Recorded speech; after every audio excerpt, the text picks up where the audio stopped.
Waalaikumsalam warahmatullahi wabarakatuh. Alhamdulillahillazi arsala rasulahu bil huda wa dinil haq liyusirahu ala dini kulli wa kafa billahi syahida.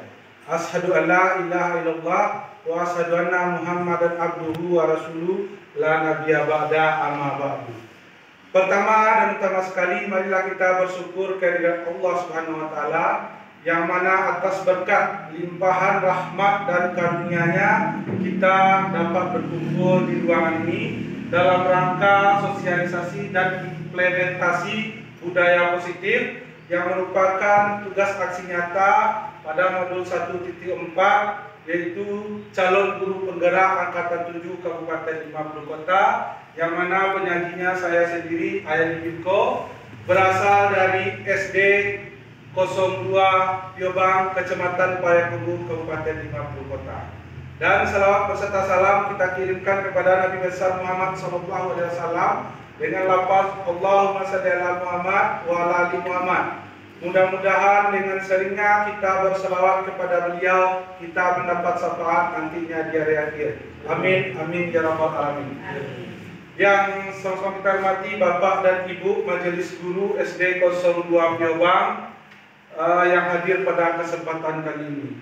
Di sini kami akan menyajikan sedikit tentang sosialisasi dan implementasi budaya positif, yang mana ini merupakan tugas dari guru penggerak tahun 2022 yang modulnya 1.4. Yang selanjutnya perkenalkan, dengan fasilitator itu Ibu Zaitun Pane, dan guru penggeraknya itu saya sendiri, Ayani Binko, UPTD SD 02 Piobang, Kecamatan Payakumbuh, Kabupaten 50 Kota.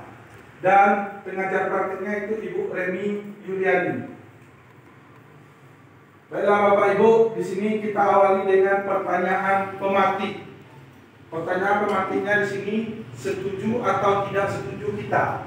Di sini yang pertama, hukuman dapat mendisiplinkan anak. Setuju apa tidak kita tentang nomor 1, hukuman dapat mendisiplinkan anak? Tidak setuju. Nah, di sini hukuman dapat mendisiplinkan anak, setuju atau tidak setuju? Mungkin di sini ada sebagian kita yang setuju, ada yang tidak. Nah, yang kedua, pemberian hukuman dengan hal positif seperti membaca atau membersihkan halaman sekolah dapat meningkatkan disiplin anak. Nah, ini mungkin sebelumnya pernah kita kerjakan. Contoh, apabila siswa kita terlambat, kita sering menyuruhnya memilih sampah di perkarangan sekolah. Sementara yang kesalahan atau tindakan yang dilakukan itu hanya terlambat, tapi kita di sini menyuruh membersihkan halaman sekolah dengan membuang sampah. Jadi tidak ada sinkronnya antara kesalahan anak dengan hukuman yang kita berikan. Jadi kita di sini tidak setuju. Yang kedua, memberi penghargaan dapat meningkatkan motivasi belajar anak. Nah, sebelumnya kita mungkin setuju dengan ini, bahwasanya penghargaan itu dapat meningkatkan motivasi belajar anak. Tapi pada dasarnya penghargaan ini tidak dapat meningkatkan motivasi belajar anak. Kenapa? Kalau selalu kita beri motivasi, kita beri penghargaan, kita beri hadiah, anak itu hanya akan melakukan sesuatu apabila kita beri hadiah. Selanjutnya tentu saja tidak lagi. Selanjutnya, topik dalam eksplorasi konsep pada saat ini itu disiplin positif dan nilai-nilai kebajikan universal. Yang keduanya, teori motivasi, hukuman dan penghargaan, serta restitusi. Seterusnya, keyakinan kelas. Yang keempat, kebutuhan dasar manusia dan dunia berkualitas. Yang kelima, restitusinya 5 posisi kontrol. Dan yang keenam itu segitiga restitusi. Pada pembelajarannya itu pembelajaran 2.1, disiplin positif, nilai-nilai kebajikan universal. Perubahan paradigma. Nah, di sini kita lihat ini kegiatannya, ada A dan B, Anda dengan teman Anda. Nah, sekarang kita disuruh sobeklah secari kertas kecil, tuliskan benda atau sesuatu yang sangat berharga bagi kita. Nah, di sini Bapak Ibu kami minta untuk menuliskan sesuatu hal yang paling berharga di kertasnya, lalu genggam kertas itu dengan sekuat-kuatnya. Di sini kita ambil kertasnya.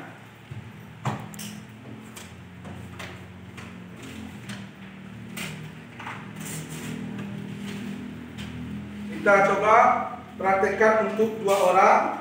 Nah, di sini kita ambil dua orang nanti yang bertindak sebagai si A dan sebagai si B. Di sini silakan Ibu buat sesuatu yang sangat berharga bagi Ibu, tuliskan di kertas tersebut. Apa yang paling berharga, baik itu benda ataupun keluarga. Silakan dibuat di kertasnya. Nah, yang kedua, setelah itu dibuat, silakan digenggam. Silakan digenggam. Digenggam nanti kita minta yang kedua si B di sini akan mencoba dengan sekuat tenaga dengan berbagai cara untuk meminta si A memberikan benda tersebut. Nah, di sini seberapa penting hal ini nanti akan dilihat, bisa terlihat dari tindakan kita. Sekarang coba kita praktekkan yang ini. Kami minta kepada Ibu Marta, silakan ke depan, dan Ibu Ami. Nah, Ibu Marta sekarang mempunyai benda yang sangat berharga baginya di tangannya. Bagaimana caranya Ibu Ami bisa meminta benda itu kepada Ibu Marta? Kita lihat apakah bisa benda yang sangat berharga kita berikan kepada orang lain. Silakan ke depan. Boleh itu dengan rayuan, dengan menyuap, bahkan dengan intimidasi sekalipun. Sekarang coba kita berdiri di depan, Ibu Marta dan Ibu Ami, karena kita lihat di sini hal yang sangat berharga bagi Ibu Marta sekarang ada di genggaman tangannya. Nah, bagaimana Ibu Ami bisa membujuk, merayu, intimidasi sekalipun kepada Ibu Marta agar dia bisa memberikannya? Boleh dengan boleh dengan suara, boleh intimidasi. Kita beri waktu sebentar, apakah bisa? Nah, kita lihat dengan menyuap. Nah, berarti dengan waktu yang sudah kita berikan tidak bisa membuka apa yang ada di genggaman tangan Ibu Marta tadi. Sekarang silakan kembali Ibu duduk di tempatnya. Nah, sekarang coba kita lihat apa hal yang paling berharga pada Ibu Marta itu. Silakan dibuka dan dibacakan. Apa yang paling berharga yang tadi? Yang dibuat di kertasnya, yang sangat berharga. Dibaca? Boleh. Keluarga. Nah, di sini yang paling berharga pada Ibu Marta tadi keluarga. Tentu saja Ibu Marta tidak mau memberikan keluarganya tadi kepada Ibu Ami, karena itulah yang paling berharga. Nah, apa intinya? Jadi segala sesuatu yang berharga tentu saja kita tidak akan pernah memberikannya kepada orang lain. Seterusnya, sekarang perubahan paradigma teori kontrol, teori pilihan, dan ilusi kontrol. Ilusi guru mengontrol murid. Yang berikutnya, ilusi bahwa kritik dan membuat orang merasa bersalah dapat menguatkan karakter. Ilusi bahwa semua penguatan positif efektif dan bermanfaat. Seterusnya, ilusi bahwa orang dewasa memiliki hak untuk memaksa. Nah, dari sini menurut pendapat Stephen R. Covey, semua kegiatan ini hanyalah ilusi. Jadi, guru itu bisa mengontrol murid, itu hanya ilusi. Bahwa kritik membuat orang merasa bersalah, itu juga ilusi. bahwasanya orang dewasa memiliki hak untuk memaksa. Itu tidak mutlak atau tidak memungkinkan. Seterusnya ada perubahan paradigma stimulus respon, teori kontrol, dan teori peralihan. Stimulasi respon, kita mencoba mengubah orang agar berpandangan sama dengan kita.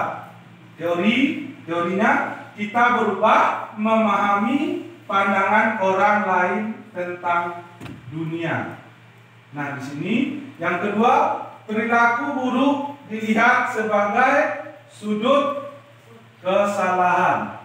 Seterusnya, semua perilaku memiliki tujuan. Di sini, perilaku buruk itu merupakan suatu kesalahan kalau kita berpikirnya. Tapi semua perilaku itu pasti memiliki tujuan. Apapun itu kesalahan, pasti ada tujuan dan yang melatar belakangnya. Nah, di sini kita beranggapan bahwasanya saya bisa mengontrol orang lain. Nah, Anda tidak bisa mengontrol orang lain. Contohnya tadi, Ibu Ami tadi tidak bisa dia meminta kepada Ibu Marta untuk membukakan hal yang berharga yang ada di dalamnya tadi. Sudah dengan disuap, dengan berbagai macam cara. Nah, ini membuktikan bahwa kita tidak bisa mengontrol orang lain. Yang berikutnya, pemaksaan ada pada saat rujukan gagal. Nah, di sini pada teori kontrolnya, kolaborasi dan konsensus menciptakan pilihan-pilihan baru. Model berpikir menang atau kalah, model berpikir menang. Jadi di sini berpikirnya menang kalah. Kalau pada teori kontrol atau pilihan, model berpikirnya menang dan menang. Selanjutnya, disiplin positif. Nah, di sini Anda tidak bisa mengontrol orang lain, hanya Anda bisa mengontrol diri Anda sendiri. Jadi kita tidak bisa mengontrol orang lain, tapi hanya kita yang bisa mengontrol diri kita sendiri. Makna disiplin itu belajar kontrol diri dengan menggali potensi kita agar tercapai tujuan yang mulia, yaitu sesuatu yang menjadi seseorang yang kita inginkan berdasarkan nilai-nilai yang kita hargai. Nah, semua perilaku memiliki tujuan. Model berpikir menang, kolaborasi dan konsensus menciptakan pilihan-pilihan baru. Nah, di sini nanti akan terlihat 5 posisi kontrol. Ada penghukum, pembuat rasa bersalah, sebagai teman, sebagai pengatur, dan sebagai manajer. Dan ada segitiga restitusi. Dan juga kita akan membahas nanti tentang 5 kebutuhan dasar manusia, kebutuhan hidup, penguasaan, kasih sayang, kebebasan, kesenangan. Seterusnya, apakah makna disiplin? Berasal dari bahasa Latin yang artinya belajar. Makna asal dari kata ini berkonotasi dengan disiplin diri dari murid-murid Numerus, Krates, dan Plato. Namun dalam budaya kita, makna kata disiplin telah berubah menjadi sesuatu yang dilakukan seseorang pada orang lain untuk mendapatkan kepatuhan. Kecenderungan umum adalah menghubungkan kata disiplin dengan ketidaknyamanan, bukan dengan apa yang kita hargai atau mencapai sesuatu tujuan mulia. Nilai-nilai kebajikan universal. Di sini menurut William Glasser pada teori kontrolnya pada tahun 1994 mengatakan setiap perilaku perbuatan memiliki suatu tujuan.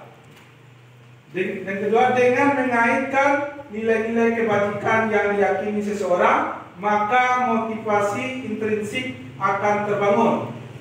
Seterusnya, nilai-nilai kebajikan yang ingin dicapai oleh setiap anak Indonesia kita kenal dengan profil pelajar Pancasila, yang mana profil pelajar Pancasila itu isinya beriman, bertakwa pada Tuhan Yang Maha Esa dan berakhlak mulia, mandiri, bernalar kritis, berkebinekaan global, bergotong royong, dan kreatif. Selanjutnya, nah ini profil pelajar Pancasila tadi. beriman, bertakwa, mandiri, bernalar kritis sampai dengan kreatif. Nah, sikap murid. Pada sikap murid di sini itu ada toleransi, rasa hormat, integritas, mandiri, menghargai, empati, dan komitmen. Seterusnya 9 pilar karakter. Ini cinta Tuhan yang segenap ciptaannya, kemandirian dan tanggung jawab, kejujuran, hormat dan santun, dermawan, percaya diri, sampai toleransi, kedamaian dan kesatuan. Ini petunjuk hidup. Keterampilan hidup dapat dipercaya, pandangan yang aktif, tidak merendahkan orang lain, petunjuk hidup peduli, penalaran dan bekerja sama. Ada lagi empati, suara hati, kontrol diri, rasa hormat dan kebaikan. Nah, seterusnya di sini ini tentang masih dengan teori kebijakan nilai-nilai kebajikan budi. Ada keterus-terangan, pada rajin, keberanian, kebahagiaan dan tanggung jawab. Di sini merupakan nilai-nilai kebajikan universal. Yang berikut pada pembelajaran 2.2, teori motivasi, hukum dan penghargaan restitusi. Nah, teori motivasi perilaku manusia yang pertama, untuk menghindari ketidaknyamanan atau hukuman, apa yang akan terjadi apabila saya tidak melakukannya. Ini merupakan motivasi eksternal, berasal dari luar diri. Yang kedua, untuk mendapatkan imbalan dari orang lain atau institusi, apa yang akan saya dapatkan apabila saya melakukannya. Seterusnya, untuk menghargai diri sendiri, saya akan menjadi orang seperti apa bila saya melakukannya. Nah, di sini untuk menghindari ketidaknyamanan atau hukuman, apa yang akan kita terjadi apabila saya tidak melakukannya. Hendaknya dalam perilaku manusia ini, tentu kita berupaya melakukan sesuatu itu untuk diri kita sendiri, bukan karena orang lain atau karena tekanan dari atasan atau karena ingin dipuji. Ini merdeka menurut Ki Hajar Dewantara. Merdeka itu artinya tidak hanya terlepas dari perintah, akan tetapi juga cakap buat memerintah diri sendiri. Seterusnya, dihukum oleh penghargaan. Bahwa penghargaan berlaku sama dengan hukuman, dalam arti meminta atau membujuk seseorang melakukan sesuatu untuk memenuhi suatu tujuan tertentu dari orang yang meminta atau membujuk dengan eksternal, dan akan ada faktor ketergantungan. Ada di sini akan menyebabkan pengaruhnya jangka pendek dan jangka panjang, yaitu penghargaan ini akan menghukum, penghargaan mengurangi kecepatan, penghargaan tidak efektif, dan penghargaan akan merusak hubungan sesama. Dihukum oleh penghargaan. Penghargaan menurunkan kualitas, karena kita melakukan sesuatu itu hanya agar dihargai. Tentu saja kualitasnya tidak sesuai dengan apa yang kita harapkan. Yang kedua, penghargaan akan mematikan kreativitas. Maksudnya di sini, kita melakukan sesuatu itu hanya jika ada penghargaan, baik itu penghargaan dari atasan ataupun dari yang lainnya. Seterusnya, penghargaan akan mengurangi motivasi intrinsik, atau dengan memberi penghargaan kepada siswa tersebut akan mengurangi motivasi dari diri siswa itu sendiri, karena dia melakukan sesuatu itu hanya karena adanya motivasi atau penghargaan dari orang lain. Seterusnya, bentuk program kebajikan. Nah, dalam memberikan apresiasi pengakuan perlu diingat beberapa hal. Berilah pengakuan secara khusus, secara pribadi, semua murid konsisten dan fokus pada proses. Ini secara khusus, pribadi, dan semua murid konsisten, fokus pada proses pembelajaran yang kita laksanakan. Seterusnya, contoh pengakuan apresiasi kebijakan. Pemuka, kemarin saya perhatikan Nilai kebajikannya rasa empati besar sekali. Situasi pada saat menolong murid baru di kelas kita. Nah, di sini pembukanya kemarin saya perhatikan rasa empati besar sekali pada nilai kebajikannya pada saat menolong murid baru di kelas kita. Nah, tindakan guru. Ini ada mencatat 100 kali dalam buku kalimat saya tidak akan terlambat lagi karena terlambat ke sekolah. Ini hukuman atau konsekuensi? Kalau menurut Bapak, memberi anak mencatat 100 kali karena dia terlambat, hukuman atau konsekuensi? Nanti kita akan bisa membedakan antara hukuman dan konsekuensi. Anak itu terlambat datang di sekolah, lalu kita suruh anak mencatat di buku. Itu 100 kali. Itu merupakan hukuman atau konsekuensi. Nah, di sini akan kita lihat nantinya. Lari mengelilingi lapangan basket 2 kali karena terlambat hadir di sekolah.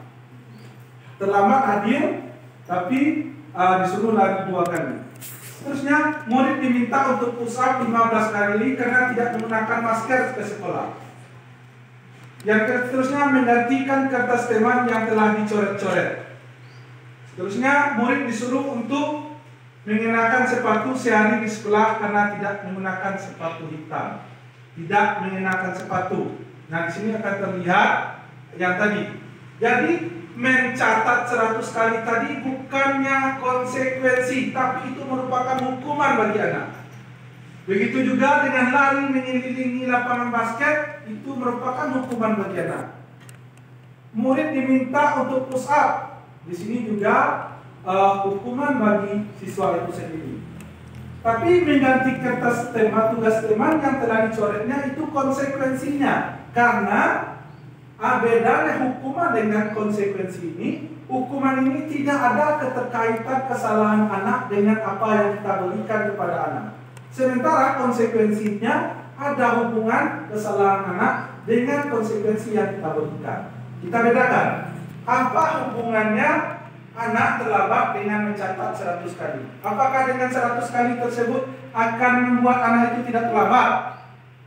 Tapi itu merupakan hukuman.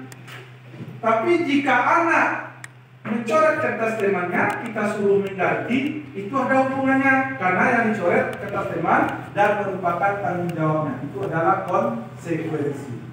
Juga pada murid diminta push up 15 kali karena tidak menggunakan masker. Nah, sekarang ada satu pertanyaan dari kami. Anak tersebut terlambat datang ke lapangan pada saat dia mau praktek olahraga dan disuruh mengelilingi lapangan 5 kali. Itu hukuman atau konsekuensi? Hukuman. Di sini kita lihat hukuman tadi tidak ada keterkaitannya. Tadi anak tadi dia mau praktek olahraga, dia terlambat, disuruh keliling dari lapangan sebanyak 5 kali. Itu merupakan konsekuensi. Karena dengan berlari di lapangan tersebut, setiap olahraga pasti kita awali dengan pemanasan. Bisa saja itu terjadi pemanasan. Jadi itu bukan hukuman, tapi itu konsekuensinya. Perbedaan hukuman dengan konsekuensi ini.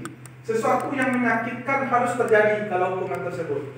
Tapi pada konsekuensi, sesuatu yang harus terjadi.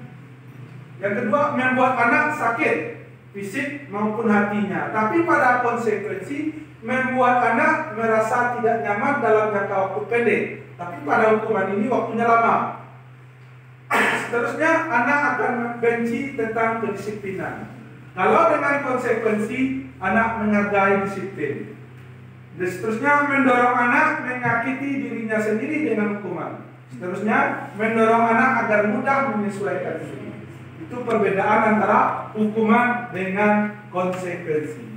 Jadi, selama ini kita semua pasti memberi hukuman kepada anak. Nah, mulai sekarang, marilah kita berangsur-angsur merubahnya dari memberi hukuman. Kalau terjadi sesuatu pada anak, cukup dengan konsekuensinya saja. Agar di sini anak selalu merasa nyaman.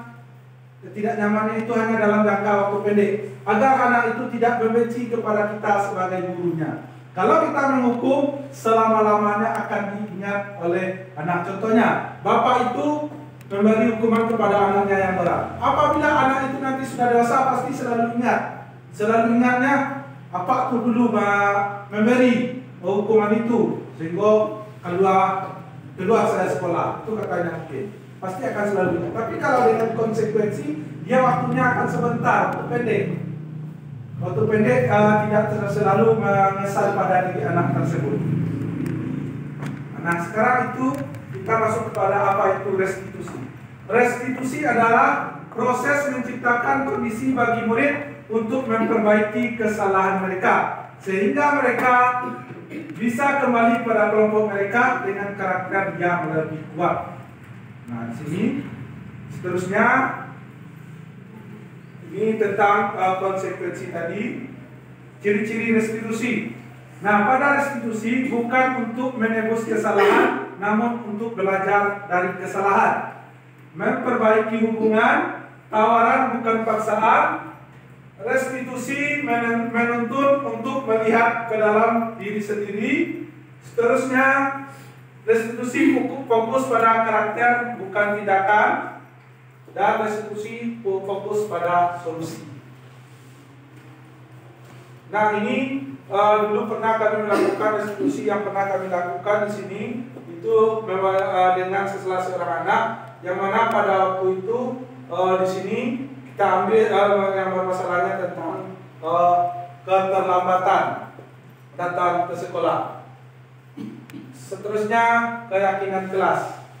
Nah, Bapak Ibu, mengapa tidak peraturan saja? Mengapa harus keyakinan kelas?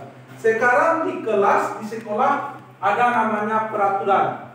Tapi mulai dari sekarang kita akan mencoba berangsur-angsur. Peraturan ini akan kita rubah menjadi keyakinan kelas, bukan peraturan lagi. Kenapa? Mengapa kita tidak memiliki peraturan harus menggunakan helm bila mengendarai kendaraan roda 2? Nah, di sini untuk apa kira-kira kita menggunakan helm? Tentu untuk keselamatan. Kalau kedisiplinan semuanya kedisiplinan, tapi ini untuk keselamatan. Mengapa kita memakai peraturan 3M, menggunakan masker, mencuci tangan, dan menjaga jarak 1 meter pada kasus virus corona kemarin? Ini untuk menjaga kesehatan kita sendiri. Mengapa kita memiliki peraturan harus datang tepat waktu pada saat mengikuti pelatihan? Ini tentu saja ini peraturannya karena kita tidak mau terlambat. Apabila kita terlambat, kita akan ketinggalan. Itu mungkin untuk mengapa kita peraturan harus datang tepat waktu. Untuk mendukung motivasi intrinsik, kita kembali ke nilai-nilai keyakinan. Lebih menyenangkan seseorang dibanding mengikuti serangkaian peraturan. Dan di sini budaya positif, peraturan kelas dan keyakinan kelas, lingkungan positif dan budaya positif. Apabila ada peraturan di dalam kelasnya, keyakinan kelas, lingkungan positif akan membuat budaya sekolah kita menjadi budaya positif. Ini contoh kesepakatan kelas: datang tepat waktu, mengucapkan salam, menjaga kebersihan sekolah, berdoa sebelum dan sesudah, aktif dalam pembelajaran. Di sini ada 2, yang mana merupakan keyakinan kelas. Di sini ada yang sebelah kanan dan di sebelah kiri. Kira-kira menurut Bapak yang mana yang merupakan keyakinan kelas? Di sini pada kedua, kami guru dan murid yang saling menyayangi. Kami murid yang semangat belajar. Kami murid yang peduli dengan teman-teman. Nah, yang mana keyakinan kelas? Ini kesepakatan kelas. Dari kalimat ini bisa kita ambil beberapa tentang keyakinan kelas. Contoh, kami guru dan murid selalu saling menyayangi. Ini adalah keyakinan kelas. Dan seterusnya. Ini kegiatan tentang pendalaman keyakinan kelas. Kegiatan masih sama. Nah, ini contoh keyakinan kelas. Konsisten melaksanakan ajaran agama Islam, saling menghormati dan selalu bersikap jujur, disiplin menjaga kebersihan dan kesehatan, belajar dengan sungguh-sungguh peduli terhadap sesama. Ini merupakan keyakinan kelas. Bisa nanti kita terapkan di kelas kita dengan cara kita bagikan kertas kepada anak, suruh anak itu membuat suatu keyakinan yang akan dipakainya di dalam kelas tersebut. Itu kita tempelkan di dinding atau di kertas nantinya. Ini contohnya. Dan sini, nah, ini peraturan keyakinan kelas. Ada peraturan, ada keyakinan kelas. Selalu kembalikan buku ke tempatnya. Menurut Pak Ibu, ini adalah nah, tanggung jawab. Di sini peraturan yang kita buat sini, keyakinan kelasnya itu tentang tanggung jawab. Itu maksudnya dilarang mengganggu orang lain, menghormati orang lain. Hadir di sekolah 15 menit sebelum pembelajaran dimulai. Ini menghormati orang lain dan berkomitmen untuk datang tepat waktu. Ini contohnya tentang keyakinan kelas dan peraturan. Peraturan keyakinan kelas. Seterusnya kebutuhan dasar manusia yang berkualitas. Kebutuhan dasar manusia itu yang pertama bertahan hidup, kasih sayang dan rasa diterima, penguasaan, kebebasan dan kesenangan. 5 ini adalah kebutuhan dasar manusia. Semua kita pasti memiliki ini. Bertahan hidup, kasih sayang, kita memerlukan kasih sayang, kesenangan dan penguasaan serta kebebasan. Di kebebasan di sini tentu kebebasan yang bertanggung jawab. Terusnya, bagaimana 5 posisi kontrol tersebut? Di sini, ini sebagai penghukum. 5 posisi kontrol tadi adalah penghukum, pembuat rasa bersalah, sebagai teman, sebagai pemantau dan sebagai manajer. Di sini maksudnya, jika ada misalnya anak melanggar sesuatu, kita memberi hukuman pada anak itu, ada 5 posisi kita. Yang mana yang akan kita pakai? Di sini menghukum. Itu contohnya menghadik, menunjuk-nunjuk, dan menyalahkan siswa, menghadik, menunjuk-nunjuk.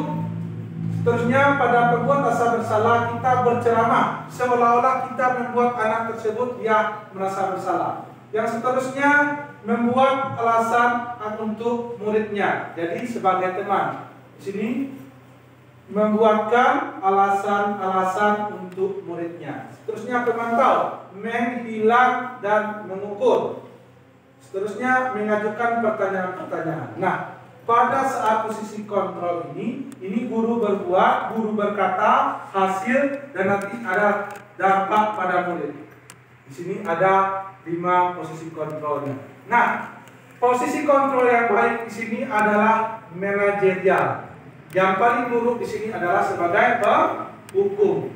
Nah, kita berusaha sekarang menuju bagaimana kita bisa mencapai posisi kontrol yang manajer ini. Terusnya ini saya kecewa sekali dengan kamu. Siapa yang mengatakan membuat orang yang merasa bersalah. Nah, dengan kalimat ini adalah ini membuat seolah-olah yang bersangkutan itu merasa bersalah. Kamu tidak pernah benar melakukannya. Dengan kalimat ini dia sebagai penghukum. Nah, ayolah lakukan demi ibu dan bapak, seolah-olah kita sebagai temannya. Begitu juga, kamu selalu yang paling terakhir. Ini merupakan posisi penghukum. Ini pertanyaan-pertanyaan yang dilakukan bagaimana kita sebagai manajer, penghukum membuat rasa bersalah. Nah, kalau pada posisi manajer, bagaimana kamu bisa menyelesaikan masalah ini? Ini kita sebagai manajer. Contoh dari pertanyaan-pertanyaan yang akan kita berikan.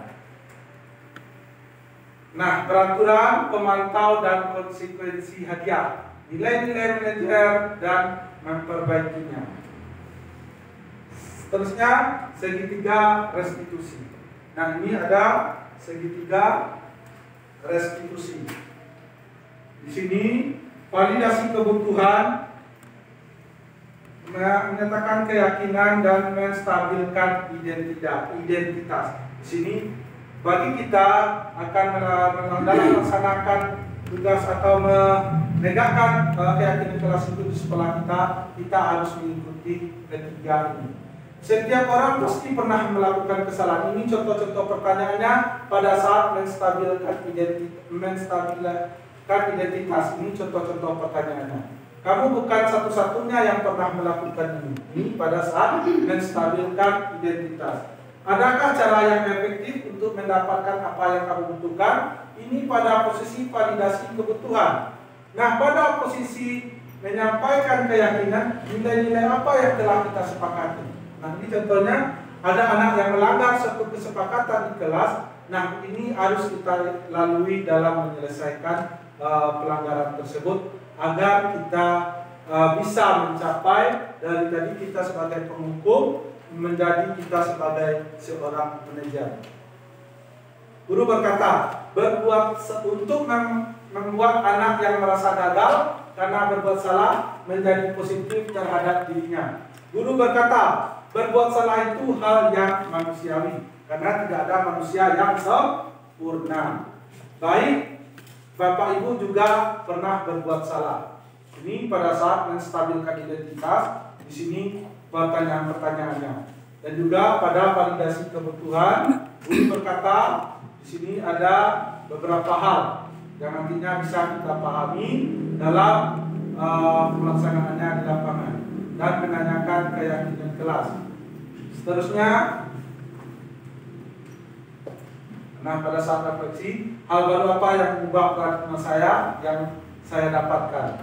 Di sini kami setelah mempelajari ini dapat merefleksikannya itu sebelumnya kita memberikan hukuman kepada anak yang tidak ada sangkut pautnya dengan kesalahan anak itu sendiri. Namun setelah mempelajari ini kami menyadari bahwasanya apa yang pernah kami laksanakan itu sebenarnya tidak sesuai dengan hal yang seharusnya. Nah, di sini pada yang keduanya, perasaan apa yang muncul selama mengikuti seleksi ini khususnya mengenai makna disiplin dan motivasi intrinsik.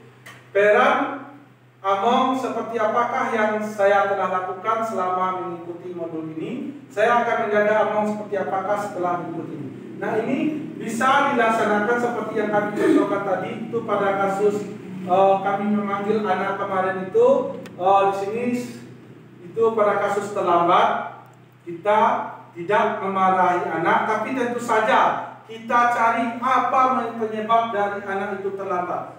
Mungkin saja pertama terlambatnya itu karena dia telat bangun.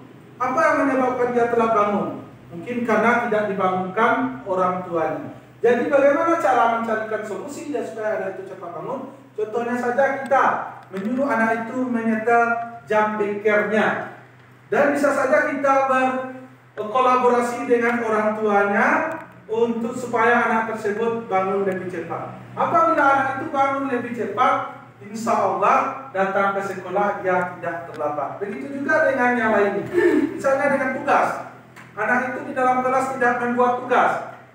Mungkin kita selama ini apabila anak tidak membuat tugas, kita suruh membuat tugas di halaman, bisa dijemur. Itu merupakan sebuah hukuman.